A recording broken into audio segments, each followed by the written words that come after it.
Hello and welcome to the American Cinema Foundation Movie Podcast. I'm your host, Titus, and today I am joined by my good friend Eric Cook for the inauguration of a new series of podcasts on silent cinema, which is something we have never done before at the ACF. In our master series, where we talk about John Ford and Preston Sturges, we'll be talking about Frank Capra and such famous directors from old Hollywood. We should also talk about the beginning of Hollywood and therefore D.W. Griffith, than whom no one was more praised and is more controversial among American directors and is very much worth talking about. Moreover, Eric is the man with whom to talk about this. Eric and I have done a number of podcasts on Hitchcock, especially on Christmas movies or on Christopher Nolan's wonderful Dunkirk movie, so on and so forth. But this is the area where he is an expert, silent cinema. And so we will be doing, under his leadership, really, an entire series, 4 or 5 movies by D.W. Griffith over the next couple of months. And so now we will be talking today about The Birth of a Nation, but first about D.W. Griffith himself, about silent cinema, its place in cinema history, and how America came up with a new form of artistry and storytelling and all-American myth-making to boot.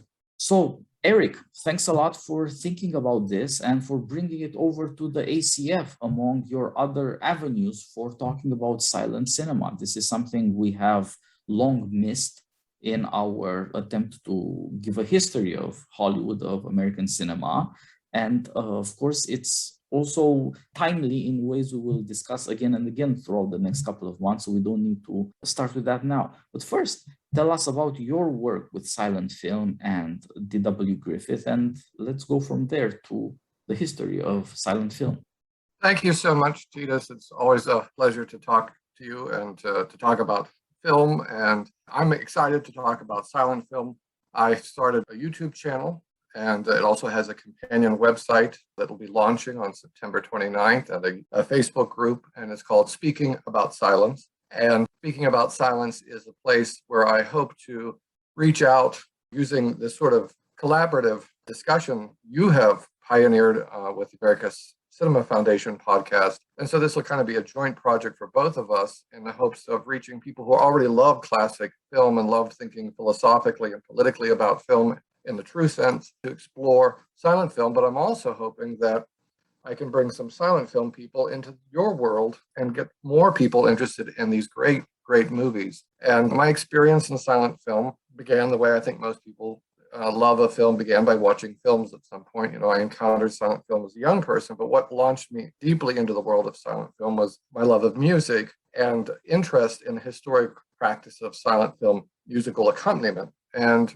my wife and I and some friends in Pennsylvania, when we lived there, now live in North Carolina, we built an orchestra that performed for live silent film screenings.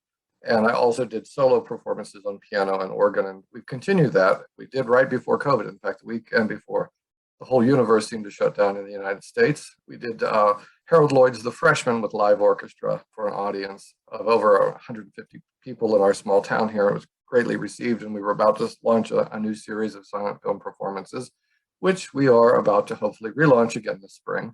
And so, yes, my interest in silent film flows out of this confluence of these two art forms, which is music and cinema. And it resulted in just an off-the-hand comment made one time at a church I was serving as an organist. One of the gentlemen there, a great guy named Jeff Bortz, said to me, "Hey, we need to do something for Mardi Gras before, you know, the church kind of goes into its Lenten cycle." And he said, "Let's do something as a gift to the community." And we were talking about screening a classic Hollywood movie or something, and we batted off the idea, this was about 15 years ago, of well, why don't we do a silent film and I could accompany it on the church's historic pipe organ.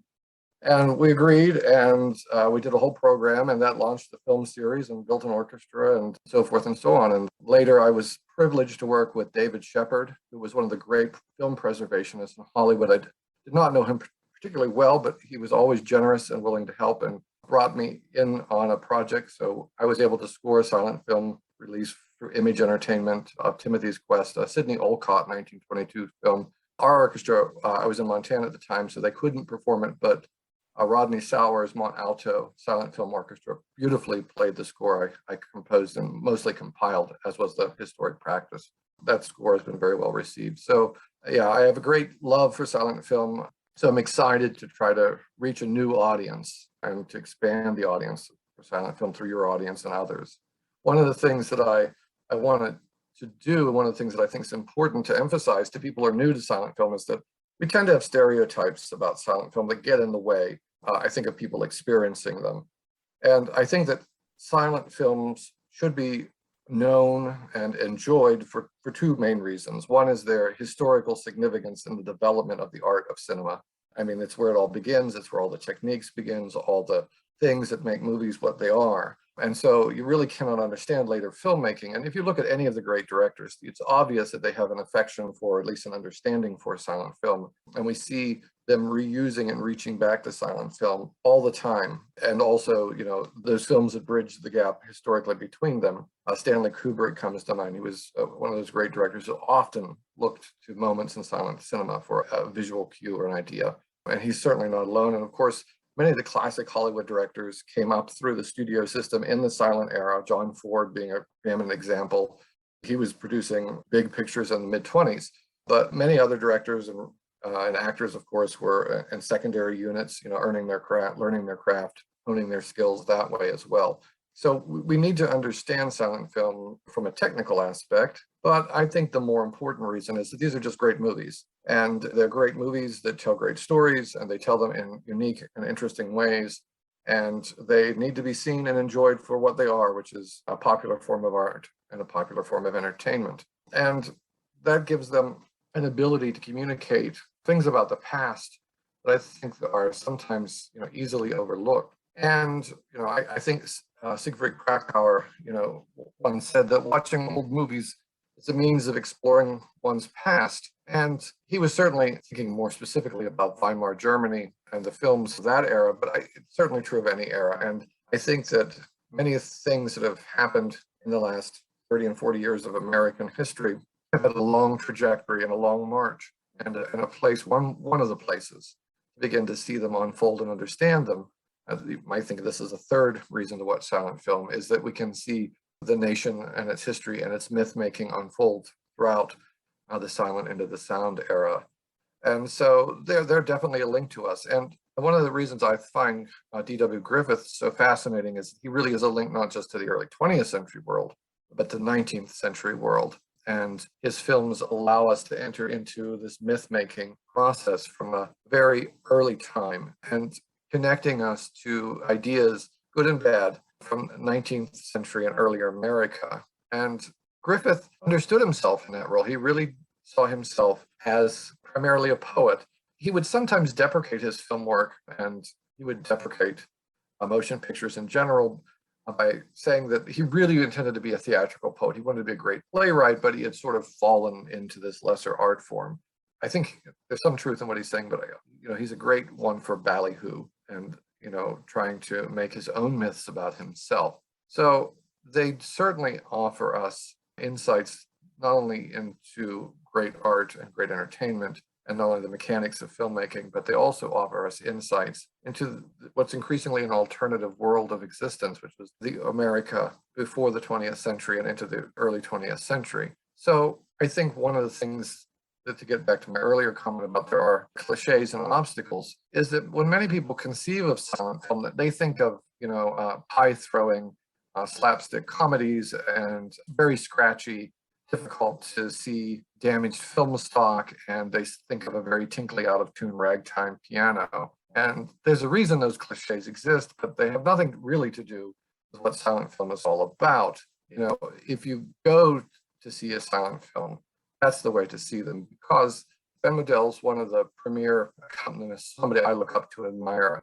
He does almost every Sunday through YouTube live accompaniment from his apartment. He'll play 2 or 3 silent film comedies and play the piano live. And he's brilliant. He's just one of the great masters. He's right up there with Rodney Sauer and Robert Israel. And there's a host of these guys who really do these outstanding jobs of bringing these films to life with live music. And he recently wrote that one of the things that makes silent film so powerful is that the pieces that are missing. Because when we sit down to enjoy a silent film, there is no dialogue. And if there's color, it's primarily tinting and toning rather than, the sort of technicolor filming technology that becomes the norm after World War II. Something is subtracted. But that subtraction is actually a net positive for the experience of silent film. By removing the human voice, and to some extent by removing natural color, when we engage with silent film, it is a much more immersive experience because our minds have to, in essence, supply what is missing. And yet we don't have to worry about what is missing. The need to form a complete sense of meaning from the artistic experience comes from within the individual viewer as they react to the images and also the music. So with that in mind, silent films, of course, were always shown publicly. This was a popular form of mass entertainment and really the first truly American art form, and certainly the first American art form to, the other one being jazz, to sort of seize national and then international attention. And with motion pictures, if you're going to see these silent films, I highly encourage you, you need to see them at a live screening with live music because there is nothing else like it. And I can only speak to this from the performer's point of view, that when you are presenting silent film and as a musician, and when we do this, I don't do the conducting. My wife, Rebecca, is a superb conductor. She was trained under some excellent people. Jack Stamp was one of her teachers, well known in the world of concert band music. But Jack Stamp taught her to conduct. She's a far better conductor than I could ever hope to be. So she conducts and I sit at the piano. And then we're surrounded by our other performers, usually 9 to 20 in number. And as we perform that show, from the first few moments when the audience finally begins to settle into realizing, and of course this is, I think, primarily subconscious, that they settle in and their minds begin to work through the film, they become invested because in a live audience situation with silent film, we, the performers in the orchestra pit, have to react with impeccable timing to what's on screen, much like an orchestra pit does for an opera or a ballet. We have the advantage that it always happens the same way each time. But we also have the disadvantage that it happens the same way each time. And so there's never any leeway because our performers are relentless and dictatorial. And so our music must keep pace with them precisely as we planned the score and as we've rehearsed it. But for the audience experiences the wash and give and take that live musicians always experience with an audience, but with an added component. They all know that we are there at the service of the flickering images on the screen. And when it happens right, and when it really happens the way it's supposed to, the audience begins to forget about us. They don't remember that we're there.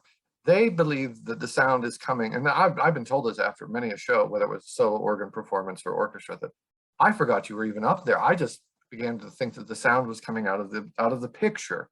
And that's exactly what should happen. When we performed The Freshman before a non-specialist audience, and most of these people had never been to a live silent film, the vast majority, some of them had never been to a silent film, many of them were children. Very quickly, they are laughing and reacting to the movie in a way that they do not when they go to the cinema to see the latest Hollywood film. And as that picture comes to its climax, as Harold Lloyd, if you don't know The Freshman, it's one of the texts, nerdy kid goes to college on the sports team kind of comedy. And of course, Harold Lloyd saves the day. And as he runs that football down the field for the final touchdown, the audience cheered, chanted, and leapt to their feet, applauding as he won the game. I mean, that would never happen in a modern film. I mean, no matter how much they enjoyed it, because you were swept away in a wave of emotion because of that element of the live music. And of course, when we show a silent film, we always ensure that we have the best copy available, whether it's on film or DVD or Blu-ray, so that it's a restored copy of the film where, all the scratches and all the damage have been slowly and carefully removed without hopefully damaging any of the integrity of the original images, or in some cases where negatives have survived in pristine or near pristine condition. So silent films, they're very democratic in that sense. They bind an audience to the performers and to the film together in a way that I think is quite unique. So having said all of that, if you go to seek out silent films, of course, get them on DVD, watch them on Netflix or Hulu or through Amazon Prime or whatever, Turner Classic Movies online or on cable. But also, if you can, go see them in person. go see them with some of the great groups around the country that perform and individuals that perform live music. You will not be disappointed. Eric, you certainly have me convinced, and I would love to watch a silent movie with an actual orchestra, not just because it's what was happening 100 years ago, and I would like to know what that was like. And I completely believe you that somehow it's a more honest experience, not just because it's closer to the origins of cinema and there are fewer presuppositions, fewer set expectations as an audience, but because of these sorts of possibilities that people should cheer the movie on in such a way is indeed not the sort of thing that an audience gets up to now. But my experience of silent film, of course, has been strictly in cinema with pre-recorded music and in private screenings, aside from that. But even so, I can attest myself that silent comedy still is universally beloved, even by pre-literate kids, that Birth of a Nation and D.W. Griffith still are very appealing to young people. I've screened this movie for teenagers, and not just film kids, film school kids at that. And they are quite impressed with it, with its scope and with its daring mix of so many different aspects of photography. And so I think, especially for young people, the possibilities of silent film are just much more obvious, since I suppose they do not have decades of thinking not just about movies, but about TV and VHS and DVDs and so on and so forth, and thinking primarily or even only of new movies. And hopefully our audience too, you will see or see again this movie. You will discover or rediscover the work of D.W. Griffith and be astonished with his photography and with his storytelling, and see how movies became what they are now, what the ambitions and the powers of this art and of the technology were. Yes, I think that you've said a couple of things that are very apropos there, and that one is that silent film does have a unique ability to connect with young people. And I taught a class on silent film for American middle school students, ages 11 and a half to 14 or so. And they made their own silent films. And there's even a very popular international silent film competition for young people, high school age students, that garners entries from all over the world. So there's an ability to communicate without words that is liberating, I think, for young people who are struggling to find their articulation. And as you said, yeah, Griffith has an immense power. There's this great quote. Graham Greene in 1936 said that the only film he had seen worth speaking of in the last fortnight was a reissue with sound of A Birth of a Nation. And there's a sense in which what Griffith accomplished in 1915, many people really felt that it had not been surpassed into the early 1940s, which is interesting because I think one kind of has to start with Griffith, because Griffith is where American cinema becomes an international force to be reckoned with. He's not, of course, the first American director, and of course, many of the innovations, some of which he claimed or others claimed were his, were not, but he certainly earned, in some sense, although you and I have talked about the ambiguity and perhaps misleadingness of the title, the Chaplin, and of course, Charlie Chaplin being a great fan of sentimentality, as was Griffith in a way, spoke of him as being the father of us all, but we've talked that there's an inherent ambiguity in that statement. And in what way is he the father of American film? And of course, we're talking about The Birth of a Nation, and The Birth of a Nation is a film that is essentially persona non grata in some ways today because of its content. And yet, as you said, when you show this film, one is absolutely swept along with it. I remember reading an article when I was a university student. This was in the 90s, and I could not locate the quote to give it the proper provenance, but one film professor spoke about the fact that when he showed this film in the 1980s to his college students, even the African-American students were shaken by how much they were swept up in Griffith's narrative, even though, of course, either anywhere from problematic to repulsive to them.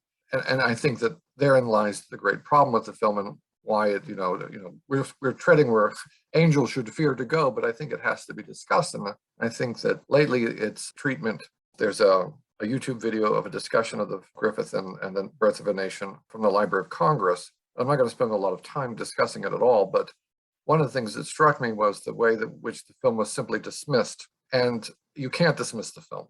One can be upset with it. One can deal with the implicit and explicit racism in it, but one cannot dismiss it. And one cannot dismiss Griffith. And one of the things that I think has to be done is there has to be a just reckoning of what he achieved in both senses. And I think one sense in which Chaplin is right, that Griffith is kind of a father in the film world, is that he does gather together these techniques. Many of them, of course, not his. Some of them are pre-cinematic in nature. And he puts them, however, together in a fluid aesthetic that creates an emotional aesthetic and that carries the audience along. And it's really a bridge between the 19th century and the 20th. And his films prior to A Birth were exceedingly popular. He made Biograph Studios what it was, a powerhouse in early American cinema. And as soon as he left Biograph, it commercially ceased to exist.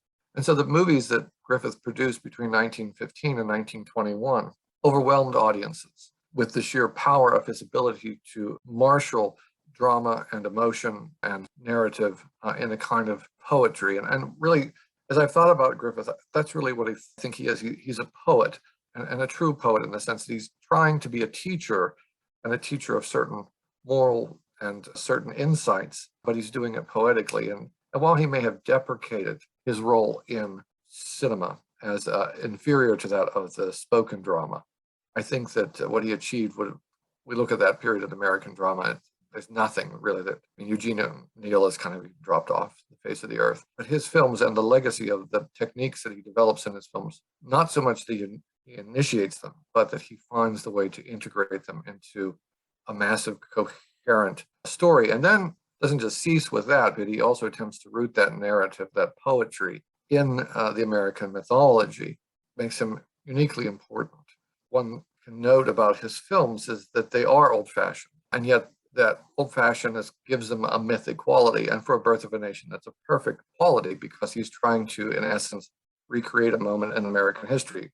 Admittedly, he's trying to recreate it through his particular lens. So I think that it's important as we think about his role in film, and we think about the role of silent film in the development, particularly American commercial art form, that we have to begin talking about him. He really wanted to give to cinema the language of teaching history. Interestingly, in 1915, Griffith predicted that libraries would someday no longer hold books, but would have films. And that if someone wanted to learn about Napoleon, the American Revolution, they would not go to the library to read a book. They would go, he said there would be booths where you would go and you could individually watch films there on a personal level. And that people, he also predicted that people would have machines in their homes, devices that would allow them to select films at a distance and watch them at home. And that the myth making of film would have to be joined with the rigor of academic history. And here he's being a very kind of typical early 20th century American progressive, that experts would distill from primary sources the essence of American history, and then poets like he would come along and they would combine those two features together, and that people would no longer read history, but they would experience history through film, which is kind of an astonishing idea that here he is predicting what has happened to many libraries. They become basically DVD rental stations for most of their patrons, and that the subscription services we enjoy in our homes would be the main way that people would experience history. I think, though, he also failed in a significant way, is that he did not create a tradition of American myth-making cinema in the way that he thought might occur. So we don't have, an endless stream of great historical movies spanning all of American history. We have some great historical American films scattered across the last 106 years since the birth of a nation, but we don't have a solid tradition of American myth-making film in history. We have some, but nobody, I don't think, was able to see his vision through the way that he really imagined it. And even shortly after A Birth of a Nation, there were some immediate imitations and sort of sequels and so forth. But soon American cinema turned to other things. When we wanted epics, we tended to go to the ancient world or to the Bible, which speaks to some extent to the Christian character, at least general sense about American culture in the 20th century. But only a handful of comedians also tried this. Buster Keaton, I think, and of course then the Western. There's where there was constant cinema produced that had that sort of nostalgia for either the small town or the American past. but it very easily either veered into sentimentality or cliche or almost parody, except in the Western, where it sort of took on a manly grandeur. Buster Keaton's most beautiful films about the past, Our Hospitality from 1923 and The General from 1927, were both not commercial successes at the time. Harold Lloyd with Grandma's Boy did kind of manage to do that. There were plenty of films that featured the American historical experience, but none of them rose to the level of Griffith's. Yeah, I think you're right. There is a strange ambiguity about his achievement. He did not inspire that much by way of an epic vision of American history. There are not now very famous movies about the great historical figures. There are not great movies that Americans turn to see the Civil War, actually, which is the subject of Birth of a Nation. So somehow history did not matter in the way that he thought it would, or almost in any other way, strangely enough. There is not a filmed version of American history that we now turn to. And that's a very strange thing to notice.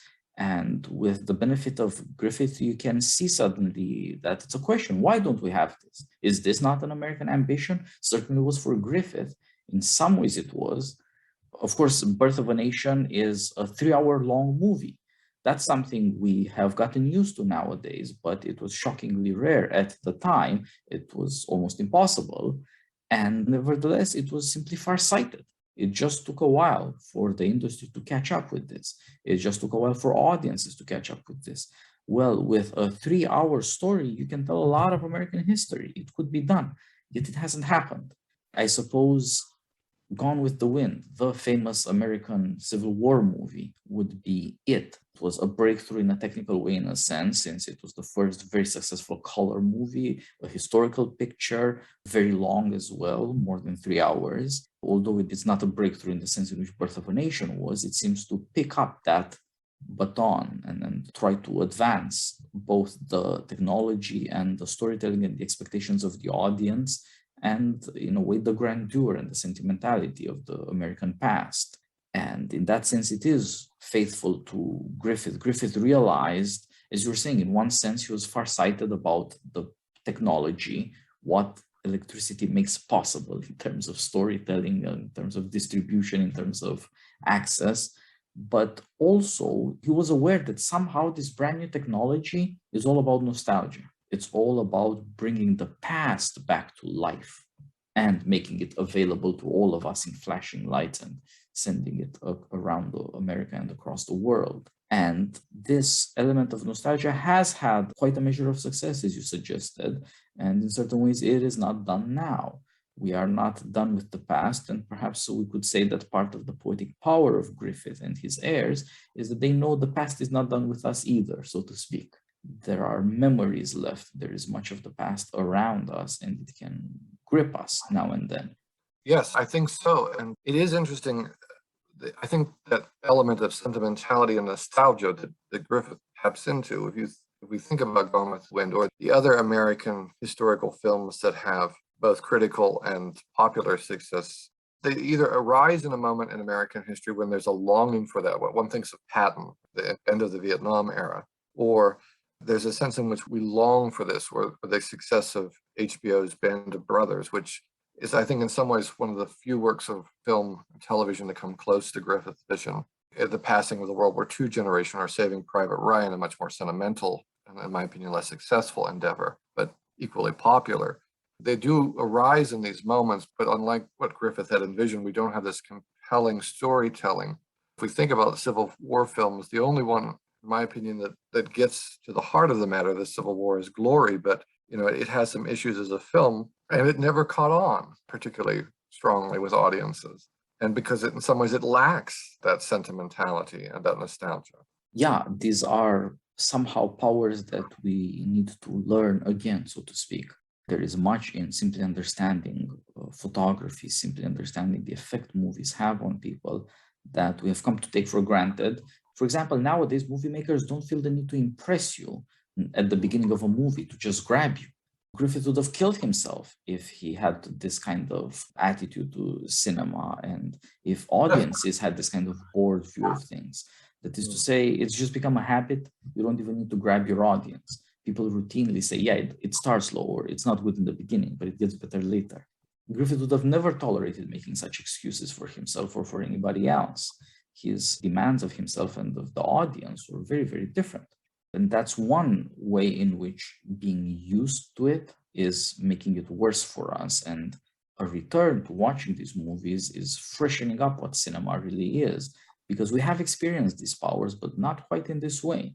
And another part of the unusual thing we need to learn about sentimentality is precisely as you say. You look at this movie and everything in its ideas about race and history is shocking. And yet it has such a power to carry conviction. It should make us in a certain way skeptical about this sort of fantasizing. It plays with things that it does not fully comprehend. And of course, it unleashed in America a power over the public mind and over the minds of artists who have their own delusions of grandeur that hasn't worked out so well. On the one hand, we have not, as we said, these great historical achievements that we might have thought, surely there will be things to commemorate, or surely there will be tragedies or catastrophes to remember, much less than we might have expected, strangely enough. But it's not just that in certain ways we have failed to achieve what we or our forebears expected. It's that we have done things to ourselves, unleashing these powers that we are not happy with.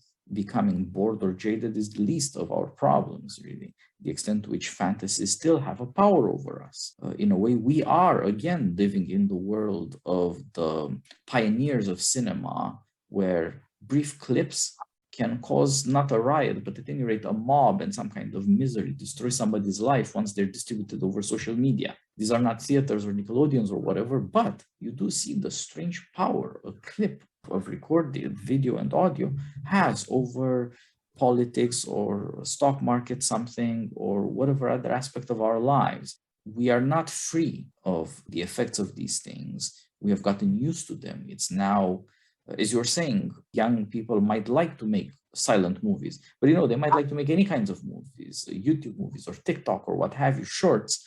These things are all around us. They define how socialization even works. And yet they are not properly understood because we do not attend to the origins of these things in something like D.W. Griffith, where you can see what it's all about. What are the powers of cinema? What are the powers of this image making? And how do they add up together? It's fresh. It's done in a way for the first time. And there's something almost miraculous about that. And you experience it, but you can also learn from it and see, as I was saying, it really is all around us.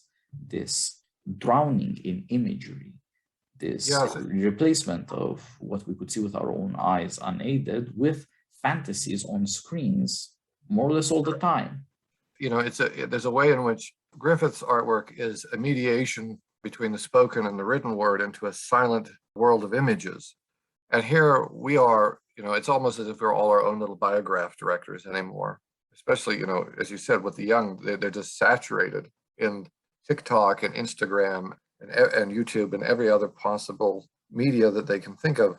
And there's a sense in which everything is being reduced to these images, but these images, are on the one hand a fulfillment of fantasy, but they quickly slip out of control. And if there's a parallel with The Birth of a Nation, there it is, in which Griffith movie making unleashed all kinds of things in mid-1910 America, 1915, 1921 America, that be quite astonishing for a generation or two before Griffith to even conceptualize. And I think, if we look at his biography, we can see some of these forces at work.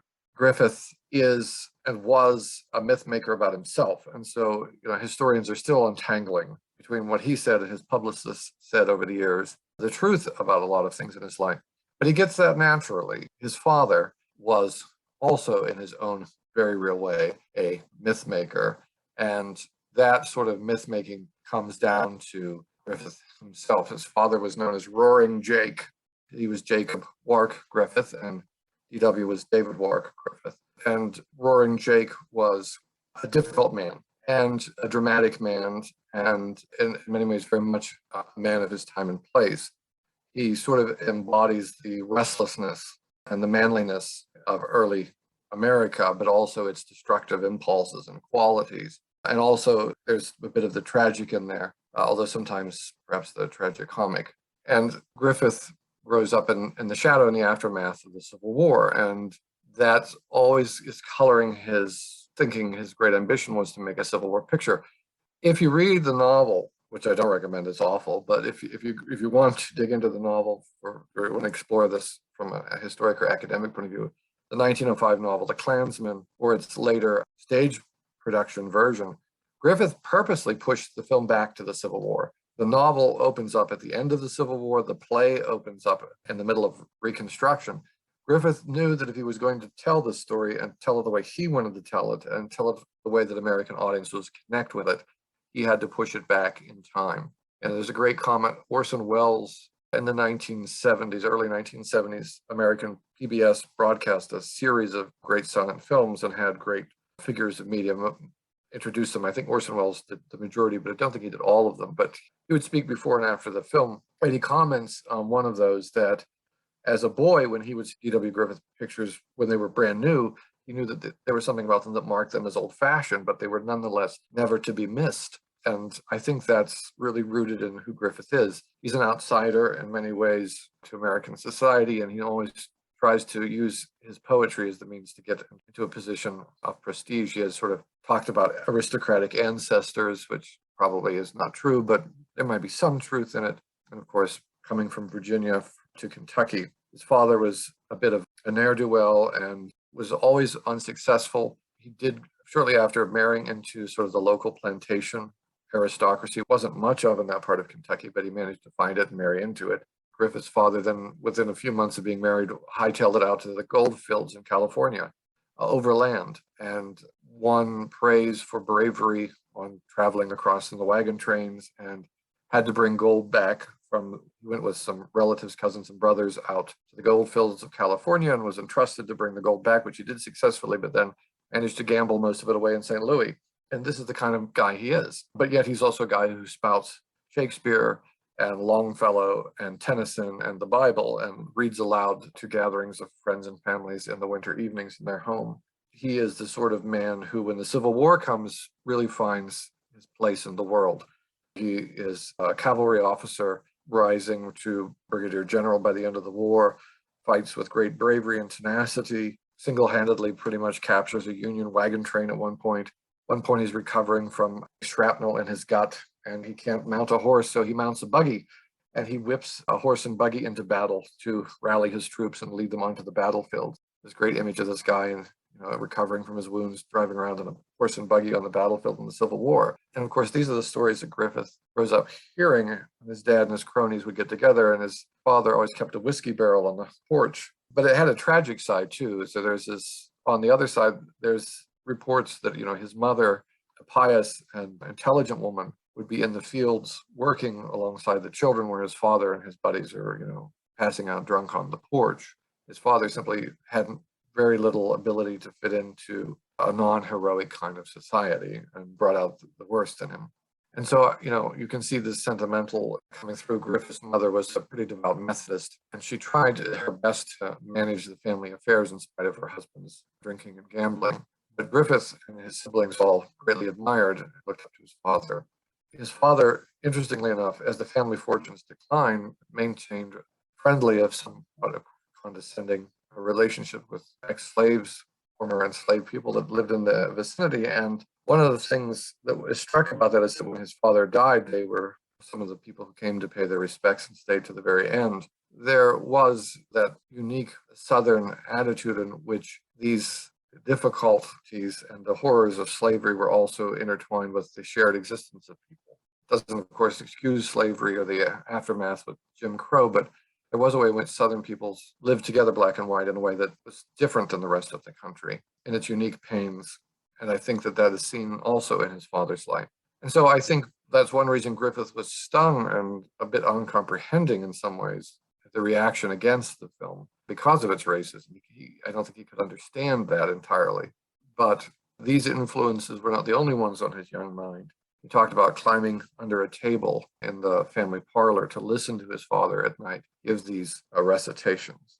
He also talks about going to a country schoolhouse one time with his father and sitting beside him. And it was a double bill program. It included a Magic Lantern slideshow and a wrestling match, which is very early American. And that Griffith was entranced by the Magic Lantern. And Magic Lanterns and their techniques, many of which fade and dissolve, the iris opening and close, right? Those are all things that are pre-cinematic, and they were part of the repertoire of traveling Magic Lantern shows. And Griffith talks about it being entranced by that. But he also spent a great deal of time in the natural world. He was a country boy, and like most country boys, there's a certain understanding of the brutality and beauty of the natural world. It certainly makes its way into his ability to depict nature and scenery and people in their scale in relationship to nature. And of course, through his mother and also his father's oratory, the King James Bible. He was poorly educated, even by the standards of his time and place, mostly because of his father's declining fortunes. But his older sister, who was a school teacher, was entrusted by his father, who recognized in Griffith particular intelligence, and also in his older sister, who was also particularly intelligent, to ensure that he got as much education as possible. This was also sort of a deathbed command.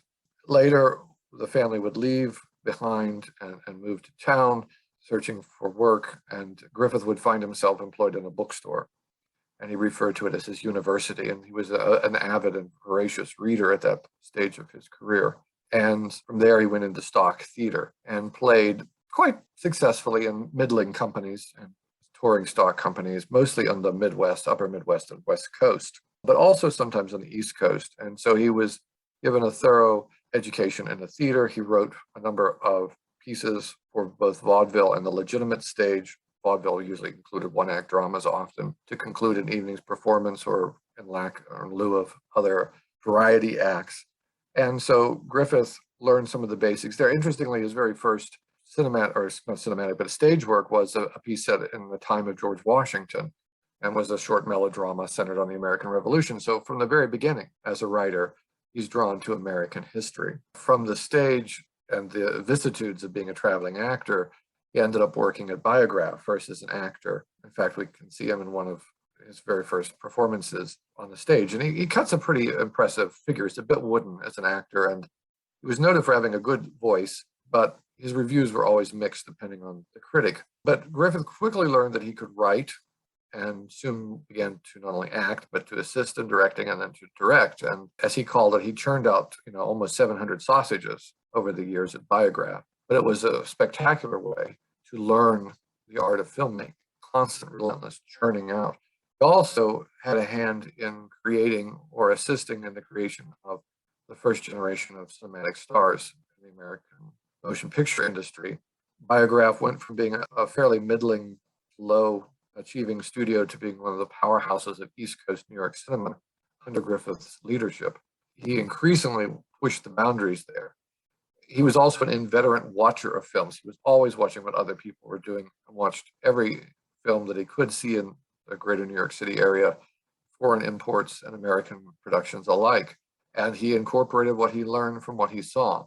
So it's true, he's not the innovator of many of the techniques he's given credit for, but he was able to put them together with stories that resonated with the American people. He was a lover of opera. He used to sing snatches from La Boheme and Tosca and Verdi's classics around the set over the years as he directed.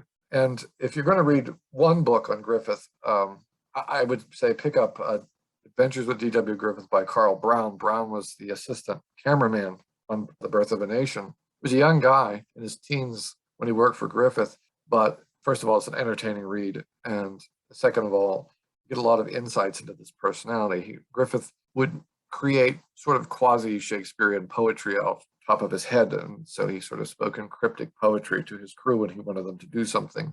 And he worked mainly from improvisation, but rehearsed improvisation. He would begin with a scenario that he would write out in Biograph. Usually there'd be a literary basis, or in fact, sometimes he stole plots from plays and operas and simply reworked them into a modern American context because it was easier to do that than to have a budget for costumes and sets. And once Griffith got an idea, he would create in his head, probably from what we know, he didn't speak about his creative process as much or as directly as we would like, but it seems that he must have created in his head a film. And then he carefully worked it out, but it was always collaborative. His cameraman extraordinaire for his career. The majority of his career, of course, was Billy Bitzer and Carl Brown, who was his great assistant that came along later. They worked together with the actors and with all of the other crew, including those carpenters and so forth, to craft the film through improvisatory rehearsals. And once Griffith was sure of what he wanted from his actors, they said they could always tell because Bitzer would take out a stopwatch and start to time the scene so he could plan out his shooting and how much film stock he was going to need. They knew that when the stopwatch came out that Griffith, who rarely confided to anyone except Bitzer, they knew that they were near the end of rehearsals and that they had got what he wanted. Lillian Gish was one of his great stars, and one of the other great books to read is the movies Mr. Griffith and Me, which is her autobiography. Again, an elegant and beautiful book, although, both she and Brown are writing many years after the events, and so there's always room for error in their memories. But Lillian Gish famously tells the story that she and her sister Dorothy had been stage actors with their mother when her father abandoned them. They had gone into the ice cream parlor business. That had failed. A fire had destroyed it. They moved back to New York City looking for work in the theater, and they were taken in to see Griffith, and he was taken by the two girls, and he needed two teenage girls for a film he was about to shoot at Biograph. And so he said, well, why don't you come on and join our rehearsal? Their mother was not very keen on this. And the rehearsal was going well, but he wanted more emotion. So he pulled out a pistol and began to fire it behind them to get a reaction from them. And they reported the next day for work. And the rest, as they say, is memoir and history and all that good stuff.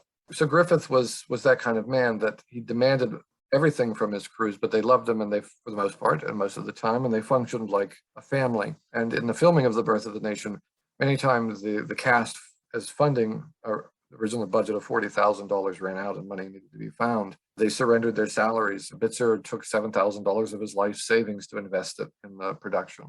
So Griffith, because he'd been an actor, he understood actors, because he had a poetic sensibility, and he understood the rhythm, and because he was an appreciator of music, he understood the rhythm that was required for filmmaking. And this inspired tremendous loyalty and creativity, this sort of energy that would flow between he and his cast and crew.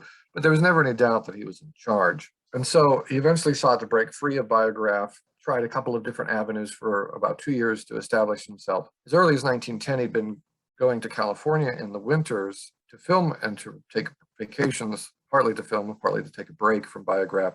And so he settled on Los Angeles, and really he and a few other companies coming together at the same time, but in particular what he did with The Birth of a Nation birthed Hollywood as we know it today, and established Los Angeles as the center of American filmmaking. So Griffith has this odd character that what he saw, as we said, that new technology makes for nostalgia, is also so easy as to come by as an insight for him because it represents his own life. As you're saying, from his heroic but ne'er-do-well father, he has this exact same love of drama, and of drama on the greatest stage possible, the Civil War, and on the other hand, a kind of disappointment in the decay of his fortune. And then this new opportunity dawns before him, a new technology, a new entertainment, cinema, a way to make his way.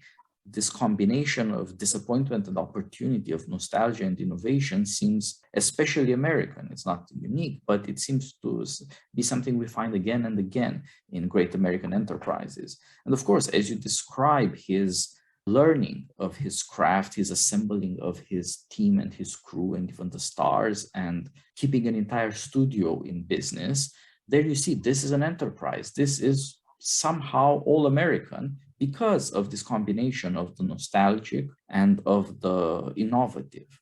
And these people must have realized that they were getting into something big, that there was opportunity there, that what they were doing was pregnant with the future. And why? Because somehow it seems all so familiar. This is, of course, further tied up with the fact that even more than his father, he had to invent himself.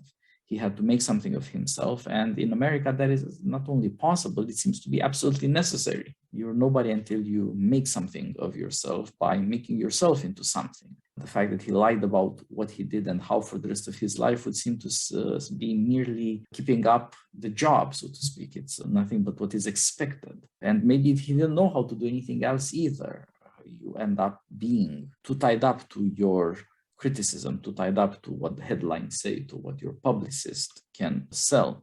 And so you can't quite tell which part is intended seriously and which part has to do with a sort of sham that so often surrounds big enterprises, and what makes it difficult to tell the difference sometimes between people who are all about doing something serious and, well, not to put a final point on it, scams, con artists.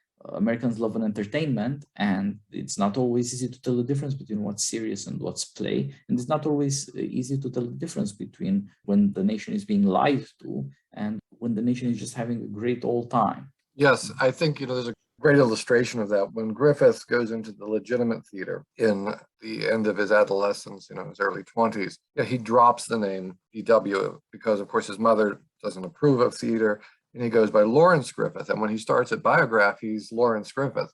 But once he begins to attain fame, and once his films begin to stand out, and once he becomes the reason Biograph becomes successful, he slowly transitions back to D.W. Griffith again. And there's this fine line between being a genius and a scoundrel. As you said, he comes by this naturally from his father, and I think in some ways he couldn't escape that. But he brings these sort of 19th century aesthetic ideals of romantic poetry and oratory and melodrama and comedy and Shakespeare that were the staple of the American theatrical world into this electric medium.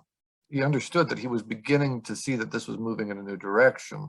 In the 1912-1914 period, there are a bunch of these massive European historical epics that are brought from France, in particular, and Italy, to the American theaters. And they also have musical scores particularly arranged for them. And we'll come back to that when we talk about Rael, who's responsible for the music for Birth of a Nation.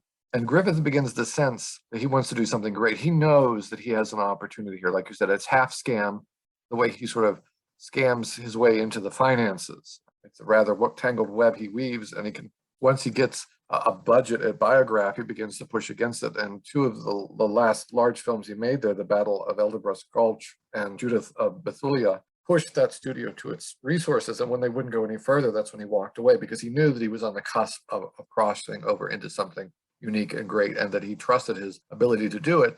But there was also in that a recklessness and an almost con artistry about how he was going to sort of bluffed his way into the $40,000 budget that he quickly blew for Birth of a Nation. The other thing we have to get to is, as you were suggesting, somehow the South captured the national imagination. It wasn't just Griffith or his family story. It wasn't just later Gone with the Wind. The nation was obsessed to some extent with the South, in as much as storytelling could be for the nation, could be spread out nationally through such things as bestsellers, of course, and the stage later. And then here comes cinema already in the 19-teens. The Civil War is the American drama, but the South is the more romantic side of it. Not even today is it possible to give Ulysses Simpson Grant the reputation Robert E. Lee has had for so long. And then, the reputation of Lee might be absolutely destroyed in the hysteria we're living through now, but that would do nothing to make romantic heroes of, say, this or that Northern general. And that's perhaps unjust. I certainly favor the Union side in a way, even in its war making. It seems more moral American, but there's no denying the romance of the South. It ties America to the past, granted through cruelty, not just through splendor, but it ties it to the old world. It ties it to, say, the world south of the border. It ties it to mankind's past, to aristocracy, to greatness. And it seems like people can never get enough of that. Griffith, as much as the rest of America was involved in this kind of nostalgia, he was just much better able to show it to everyone else. This is somehow waiting for Americans to fall in love with, or it's giving Americans something they love in the romance of the South in a way they have never had it before, and with a certain vision of the nation. We'll get to the movie in our second part of the conversation, but Griffith is not just a bungler.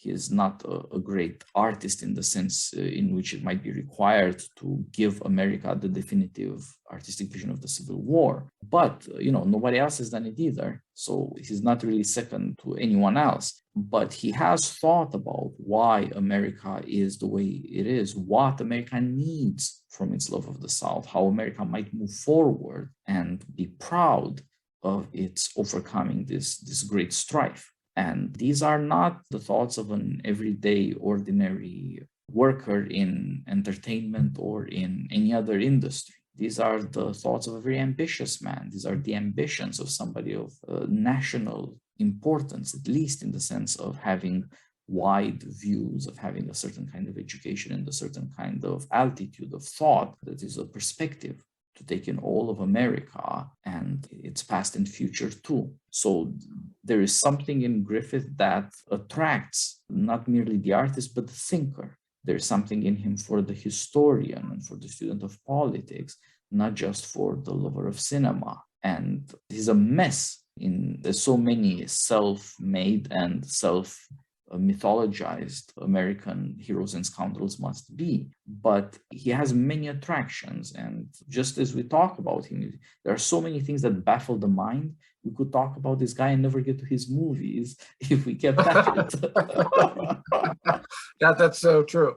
And I think as we move into the second part, one of the things that you said is that he's no bungler. And I think that's why I think I had such a visceral reaction to the discussion at the Library of Congress. I mean, you don't make a movie that for over 100 years is the most controversial movie in American history if you're a bungler, right? Plenty of people made horrible racist screeds and they disappeared into oblivion where they belonged. But Griffith did something quite different than that, and he was stung by that criticism. And every film he made after Birth of a Nation, to some extent, was his attempt to rebuke that criticism. Again, that's only possible, as you said, in somebody who really is thinking quite deeply about these things. And like many creative artists, I'm not sure that he always fully understood these things, but they certainly manifested themselves in his art and his techniques and in his thoughts. And then, of course, we know this because they're in the film.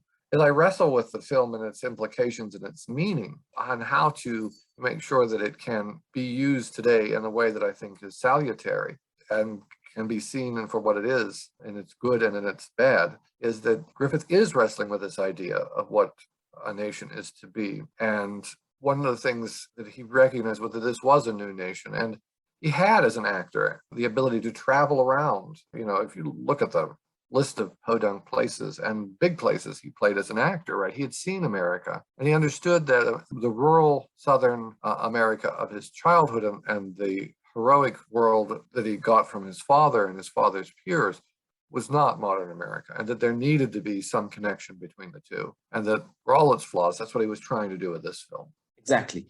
And I think we can close out our first part of the conversation with talking about the success of the movie and the reaction at the time, 100 years ago, just so that we give our audience, so to speak, contemporary evidence of the way Griffith took America by storm, the shock and the controversy and the success and everything that was involved in Americans realizing that this had never been done before, even though they were not quite sure whether it should have been done. Yes.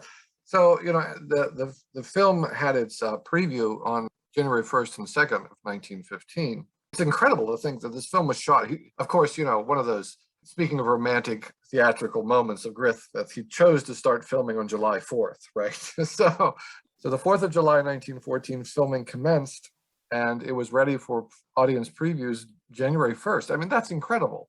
I mean, you think about the interminable length it takes to create a modern film with all of our technology and 100 years of filmmaking experience under the belt. And it's something to be said for these guys and their work ethic, if nothing else. But from that preview, Griffith was always attuned to audience reaction. And it would next be opened in Clune's Auditorium in Los Angeles. And from there, it moved to New York City for its opening.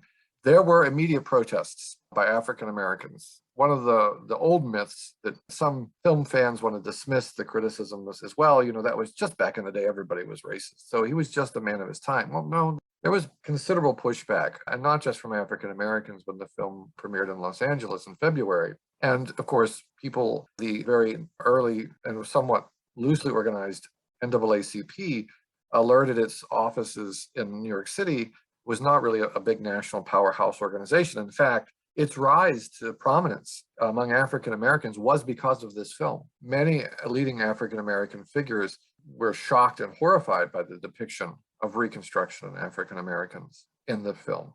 And they immediately began to debate among themselves. I mean, Booker T. Washington, W.E.B. Du Bois were immediately taking up with what to do about this. At the same time, audience reactions were overwhelmingly enthusiastic. And even though Calabria, which had been the big Italian epic based on the Punic Wars, had hit American theaters in the fall of 1914, Griffith did not see that film until he was almost finished with everything but the final editing and the roadshow arrangements for Birth of a Nation. When the film originally opened, it opened under the title of the original novel, The Klansman, and then it was changed. Again, Griffith is very sensitive to his audience and to the audience's reaction. But when the film opened in New York City, because of the controversy and because of the length of the film and the fact that this was, people expected Europeans to be able to turn out highbrow historical epic. That was seen as understandable. But when it was opened at the Liberty Theater, Griffith's company, his distribution company, which he was part owner, and that's a complicated story. That's a story in itself, but they actually had to rent the theater themselves. A year later, the film was still playing there and at a profit. This was unheard of in early American or even global cinema. It's been estimated that probably more people globally saw The Birth of a Nation on its opening release than any other film in history since. It took the globe by storm. People at the Liberty, in fact, insisted that they charge full live theater ticket prices, which was about $2, which you pay for a decent seat at a New York first-run live play or musical at the time. That's what they were charging. Griffith was terrified that this was going to tank it financially, especially since he was paying for the rental of the theater. And of course, it turned out not to be the case. The other thing was that there was a 40-piece orchestra to accompany the score, with the score that had been specifically composed or arranged, both arranged and composed, to go with the film, again, aping what had happened in Europe. So this was really a huge risk, but between the protests against the film had to be edited. At that point in America, we had a National Board of Censorship, which didn't really have legal national standing, but was sort of a de facto organization. There were individual states. Individual states in the silent film era could actually censor films. And so both New York and Massachusetts, among other places, ordered cuts to the film of the most offensive bits. African-American leaders met with judges, the mayor of New York City. They felt very betrayed and continued to launch protests across the country. There were riots in Chicago and other neighborhoods where whites attacked black neighborhoods in the aftermath of the film. But the film continued to garner reviews and packed audiences. And of course, when Griffith was in the process of bringing the film to the East Coast, he did not go directly to New York City. He went to Washington, D.C., for one of the most interesting and controversial and, from a business point of view, clever movements possible. There were two famous screenings in Washington. One was for members of the Supreme Court, United States congressmen, members of the diplomatic corps, other leading socialites and members of the government and bureaucracy in Washington, and then a separate screening at the White House for President Woodrow Wilson. We'll talk about this more next time we talk about the origin of the film, but the author, Dixon, of the novel had been a classmate of Woodrow Wilson's, and they had been not exactly best or close friends, but definitely remained in correspondence over the year. And Woodrow Wilson's writings end up as part of the intertitles of the film. And so there is a famous comment that Woodrow Wilson said something to the effect after his screening in the White House that this is history written in lightning, and it is so sad because it is so terrible and so very true. There's a bit of a debate about if he really said that, but he certainly wrote something very similar very shortly thereafter, most likely referring to the film. So with sort of the seal of the approval of President Wilson and of the Supreme Court and Congress, moving the film to New York City guaranteed a respectable reception from respectable people. And of course, African Americans saw the film and were horrified by aspects of it and by its overarching narrative.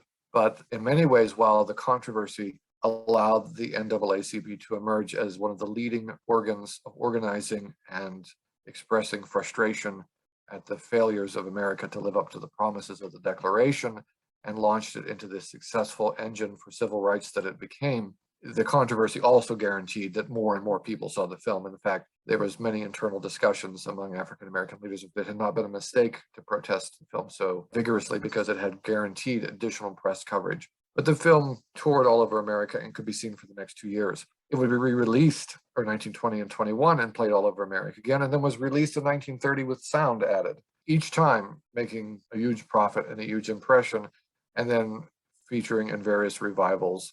As I mentioned earlier, Graham Greene seeing it in London in 1936. The reviews from the period, if you go and read them in secondary sources, if you go to newspapers.com and you can read them, you can find them very easily. And people were bowled over by the ability of Griffith to tell a story. And the audience reaction, whether negative or positive, was undeniable that this was a film of an immense emotional and artistic achievement, something that no American film had ever come close to doing before. And I think this is a good place to close the first part of our conversation. Look at D.W. Griffith at the top of his powers. A new art form, this astonishing movie, a national and an international success. The man makes it to the White House. The president gives his approval. Indeed, the movie quotes Wilson's history of the American people, and so it's somehow tied up with the politics of the times and of the Democratic Party and of this combination of progressivism and racism of Wilson's. And at the same time, this great success with America suggests this astonishing fact that somehow the reunion of North and South, the agreement to somehow go beyond the Civil War and that had divided the nation, was at the expense of Blacks. To the extent that there is a nostalgia, it's because of the honor of the war, but that honor of the war must exclude the concern of with regard to the justice of the war, and hence this problem. And so the greatness of D.W. Griffith is tied up itself with the national trauma and with the national shame. I suppose nowadays all that's left is the national shame, but it's perhaps useful to remember that this was not so, and that there must be something to the glory and the honor of the war itself, or else there's really nothing to talk about. That says no revelation of human greatness, only of human misery. All right, Eric, thanks a lot for joining me. I'm very glad we have finally gotten this series off the ground, and let us talk about the movie itself in our next conversation. Titus, I really appreciate the opportunity to come along and discuss Griffith's life and his work and the rise of silent film in America. And I can't wait till we dig into the details of the film and we can unpack some of these ideas about the failure of America after the Civil War to wind up the nation by leaving out African Americans from that process.